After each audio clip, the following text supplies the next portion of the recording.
अस्सलाम वालेकुम। I am doctor Munir. Welcome back to my YouTube channel. उम्मीद करता हूँ कि आप सब खैरियत से होंगे। तो आज हमारी वीडियो का टॉपिक है डेंटल इम्प्लांट्स। हमने ये डिस्कस करना है कि डेंटल इम्प्लांट जो होता है, जो फिक्स दांत बोन के अंदर आपका लगता है, उसके क्या एक्सपेंसेस हैं और उसके क्या फ़ायदे हैं और क्या नुकसान आता है और किन पेशेंट्स में हम वो नहीं कर सकते। तो सबसे पहले तो जो डेंटल इम्प्लांट्स होता है वो एक स्क्रू टाइप एक स्क्रू होता है जो आपके बोन के अंदर हम उसको फिक्स कर देते हैं। जिस तरह आपके दांत की रूट होती है, जड़ होती है, तो वो जड़ के काम करता है और वो टाइटेनियम मटेरियल का बना होता है जो कि बायोकम्पेटिबल होता है और इनर्ट होता है। वो आपके दांत में कोई रिएक्शन नहीं करता और कोई किसी किस्म का कोई इन्फ्लेमेशन जो बोन के अंदर नहीं होती, और वो कुछ टाइम के बाद ऑस्टियो इंटीग्रेशन हो जाती है आपकी बोन के साथ। वो जो इम्प्लांट है वो बिल्कुल फिट आ जाता है।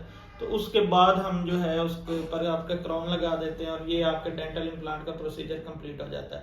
तो इसमें हमने ये देखना होता है कि ये जो आपका डेंटल इम्प्लांट है ये हर पेशेंट में सूटेबल नहीं होता, ये केस टू केस वेरी करता है। कुछ पेशेंट्स ऐसे होते हैं जिनमें डायबिटिक्स होता है और उनमें डायबिटीज़ कंट्रोल नहीं होती, तो उन पेशेंट्स के लिए इम्प्लांट लगाना वो बहुत मुश्किल हो जाता है। जब वो डायबिटीज़ नहीं कंट्रोल होगी तो उनकी वोंड हीलिंग कंप्रोमाइज होती है। जब वो सर्जरी करेंगे और इम्प्लांट प्लेस करेंगे और उनका वोंड प्रॉपर हील नहीं होगा तो इसके बाद वो इन्फेक्शन हो सकता है, वो इम्प्लांट जो है वो फिर हमें रिमूव करना पड़ सकता है। और कुछ पेशेंट्स ऐसे होते हैं जो क्रॉनिक स्मोकर हैं, जिनका और कोई सिस्टेमिक कंडीशंस हैं, कोई और किसी किस्म का मसला है, तो उसमें हम पहले प्रॉपर इवेलुएशन करते हैं। उसके बाद हम उस पेशेंट को रिकमेंड करते हैं कि आपके लिए इम्प्लांट सही है या नहीं है। और दूसरा जो है डेंटल इम्प्लांट के फ़ायदे ये हैं कि इसमें आपका जो नॉर्मल अगर आपका कोई दांत ज़ाया होता है तो उसके लिए हमारे पास ऑप्शन होता है कि हम तरने चढ़ने वाला दांत लगा दें, या फिर वो ब्रिज होता है कि हम आगे पीछे वाले दांत को रगड़ के उसके ऊपर आप कैप लगा के और फिक्स कर दें।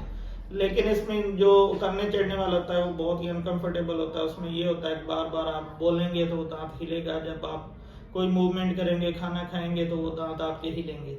या फिर जो ब्रिज होता है उसका ये नुकसान होता है कि आपके जो दो हेल्दी टीथ होते हैं, आगे वाला और पीछे वाला, उनको हमें कट करना पड़ता है, रगड़ना पड़ता है। लेकिन इम्प्लांट में हमें ऐसा कुछ भी नहीं करना पड़ता। आपका जो दांत आपका नहीं है उसी को हम दोबारा रिप्लेस कर देते हैं और वही दांत आपका बोन के अंदर फिक्स हो जाता है। तो इसमें जो टाइम है वो इमीडिएट इम्प्लांट्स भी होते हैं जो फौरन आपका ऊपर कवर लग जाता है, क्राउन दांत लग जाता है। और कुछ इम्प्लांट्स होते हैं जिनमें हमें प्रॉपर 3 to 6 मंथ का वेट करना पड़ता है कि जब आपकी बोन प्रॉपर नीचे बन जाती है उसके बाद हम उसके ऊपर कैप लगाते हैं। तो जो इम्प्लांट की कॉस्ट है, कितना खर्चा आता है, उसका ये डिपेंड करता है आपके सर्जन के ऊपर और आपकी बोन की कंडीशन के ऊपर। अगर आपकी बोन प्रॉपर हेल्दी है, उसकी हाइट ठीक है, उसमें इम्प्लांट प्रॉपर सीट हो सकता है, तो आपका सिंपल इम्प्लांट के चार्जेस होते हैं। लेकिन अगर आपका पहले बोन रिजॉर्प्शन हो चुकी है, क्योंकि जहाँ से दांत निकलता है तो आपकी बोन उधर से ख़त्म होना शुरू हो जाती है। अगर बोन रिजॉर्प्शन हो चुकी है तो उधर हमें बोन ग्राफ्ट करना पड़ता है, उसके सेपरेट चार्जेस होते हैं। तो ये वेरी करता है। ये नॉर्मली जो है तकरीबन 80,000 से लेके 1 लाख प्लस तक आपका इम्प्लांट एक सिंगल चला जाता है।